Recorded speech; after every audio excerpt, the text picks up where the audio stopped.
Dear students, अस्सलाम वालेकुम। उम्मीद है कि आप सब खैरियत से होंगे।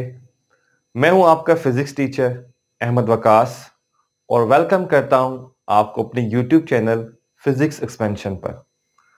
आज का हमारा टॉपिक जो है वो लाहौर बोर्ड के पास्ट पेपर्स में से कुछ एमसीक्यूज की डिस्कशन है। इससे पहले कि अपने आज के लेक्चर की तरफ चलें, अगर आपने हमारा यूट्यूब चैनल सब्सक्राइब नहीं किया तो इसे सब्सक्राइब भी करें और दोस्तों में शेयर करना बिल्कुल ना भूलिएगा। चलते हैं आज के अपने लेक्चर की तरफ। जी स्टूडेंट्स, हमारा आज का लेक्चर जो है वो फिजिक्स पार्ट 1 से है। ये लाहौर बोर्ड 2022 का पेपर है जो कि ग्रुप 2 है। आज हम यहाँ पे इसका ऑब्जेक्टिव पार्ट डिस्कस करेंगे। तो चलते हैं अपने एमसीक्यूज की तरफ। जो है इसमें पूछा गया है SI unit of intensity of light. जैसा कि आपको पता है इंटेंसिटी ऑफ लाइट जो है वो एसआई बेस यूनिट में आती है।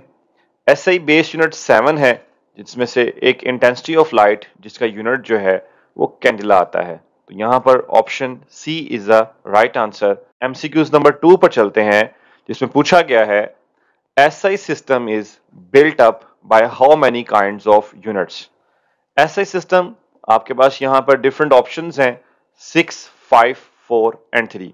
अगर आप यहाँ पर फौरन से आंसर करें तो फौरन से यहाँ पे आपके जहन में ख्याल आता है कि 7 है, लेकिन यहाँ पूछा गया है SI system is built up by how many kinds of units. 3 तरह के यूनिट्स होते हैं, बेस यूनिट्स, ड्राइव्ड यूनिट्स और सप्लीमेंट्री यूनिट्स। तो यहाँ पर राइट ऑप्शन है ऑप्शन डेल्टा, जिसे हम यहाँ पे 3 सिस्टम ऑफ यूनिट्स जो है या 3 काइंड ऑफ यूनिट्स आ जाते हैं। एमसीक्यूज नंबर 3 है, जिसमें अगेन पूछा गया है SI unit of torque is. SI units की बात करें तो यहाँ पे एसआई यूनिट ऑफ टॉर्क जो है वो न्यूटन मीटर होता है। Torque is equal to R cross F से। चैप्टर नंबर 2 का टॉपिक है टॉर्क। एमसीक्यूज नंबर 4 है, जिसमें पूछा गया है for a body to be in complete equilibrium. अगर एक बॉडी कंप्लीट इक्विलिब्रियम में है तो वो इक्विलिब्रियम की दोनों कंडीशंस को सेटिस्फाई करती है। इक्विलिब्रियम की पहली कंडीशन होती है sum of all the forces is equal to 0। अगर तमाम फोर्सेस का सम 0 हो तो बॉडी में लीनियर एक्सेलरेशन प्रोड्यूस नहीं होता। सेकेंड कंडीशन आती है sum of all the torque is equal to 0। अगर sum of all the torque 0 हो तो बॉडी में एंगुलर एक्सेलरेशन नहीं होता। इट्स मीन अगर एक बॉडी कंप्लीट इक्विलिब्रियम में है तो उसमें लीनियर एक्सेलरेशन भी नहीं होगा और उसमें एंगुलर एक्सेलरेशन भी नहीं होगा। तो राइट ऑप्शन ऑप्शन ए है। मजीद आप जस्टिफिकेशन के लिए चैप्टर नंबर 2 का इक्विलिब्रियम का टॉपिक जरूर स्टडी करिएगा। नेक्स्ट एमसीक्यूज नंबर 5 है द एक्सेलरेशन ऑफ 1.5 मीटर पर second square is expressed in kilometre पर और स्क्वायर। यहाँ पे कन्वर्जंस हैं और ये डिफरेंट ऑप्शंस आपको गिवन है। इसको हम यहाँ पे सॉल्व करेंगे, कुछ इस तरह से सॉल्व करेंगे कि 1.5 मीटर पर सेकेंड स्क्वायर था तो आपने इसे किलोमीटर्स में कन्वर्ट करना है। तो किलोमीटर्स में कन्वर्ट करने के लिए इसको 1000 से डिवाइड किया, और अगर आपने 1 आवर को सेकंड्स में कन्वर्ट करना हो तो 1 आवर 3600 का स्क्वायर। ये ऊपर आके मल्टीप्लाई हुआ, आपने इस इक्वेशन को सिंप्लीफाई किया तो आपके पास आ गया 19440 kilometre per hour square. MCQs number 6 है, जिसमें पूछा गया है for what angle of projection projectile has maximum horizontal range. Horizontal range का फॉर्मूला होता है r is equal to V I square sine square theta sine 2 theta over G. यहां से अगर मैं 2 थीटा थीटा को 45 डिग्री पुट करूं तो साइन 45 टू 90 आ जाएगा और साइन 90 का आंसर 1। तो ये रेंज की वैल्यू जो है वो मैक्सिमम रेंज आ जाएगी। एमसीक्यूज नंबर 7 है, जिसमें पूछा गया है 1 किलोवाट इज इक्वल टू। अगर यहाँ पे 1 किलोवाट और लिखा होता तो हम यहाँ पे फौरन से सॉल्यूशन को मुताबिक 3.6 मेगा जूल सोच लेते। यहाँ पे लिखा गया है 1 किलोवाट, तो किलोवाट जो है वो वाट जो है वो जूल पर सेकंड होता है और 1 किलो 1000 का होता है, तो ऑप्शन ए। इसी से नेक्स्ट एमसीक्यूज नंबर 8 है, जिसमें पूछा गया है magnitude of centripetal acceleration is. Different formulas हैं, आपने यहाँ पे 2 फार्मूलाज पढ़े हैं वी स्क्वायर ओवर आर।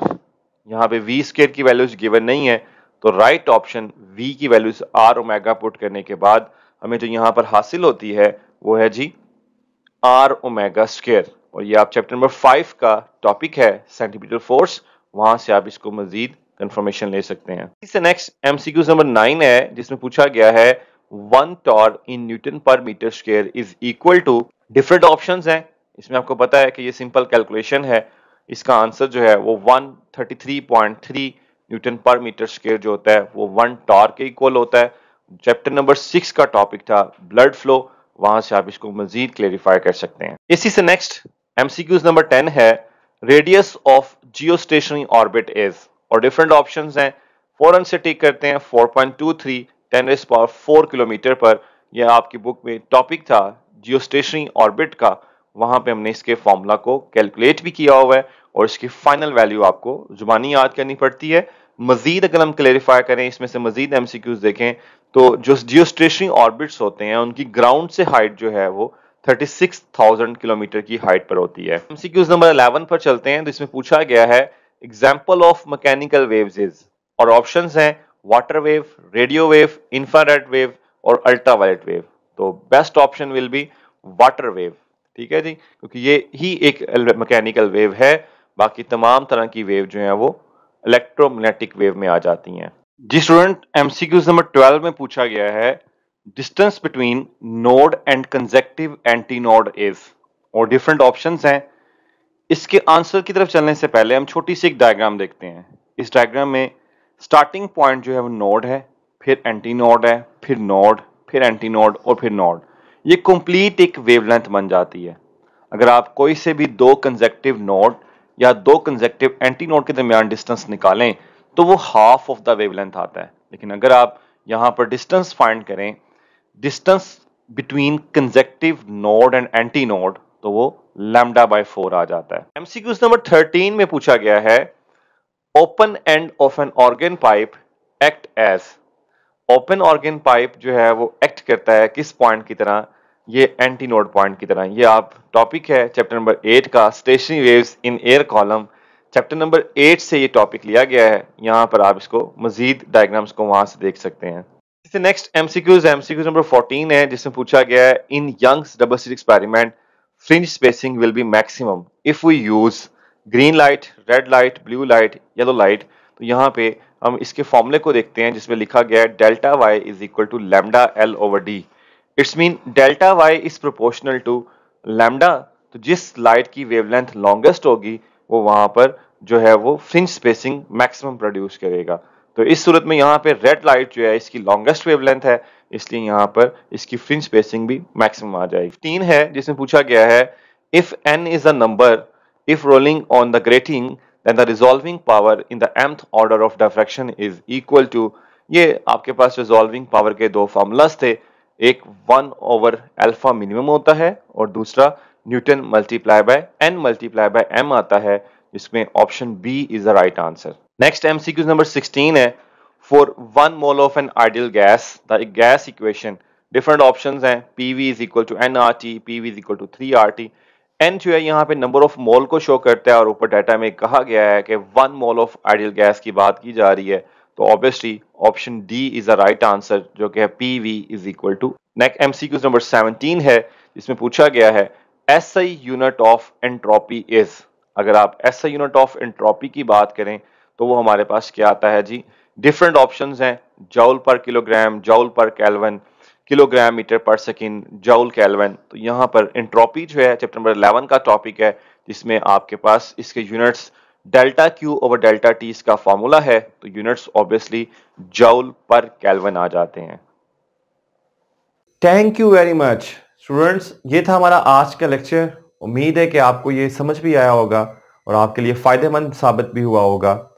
अपनी कीमती राय से हमें कमेंट सेक्शन में जरूर आगाह करिएगा। अपना ख्याल रखिएगा। अल्लाह हाफिज।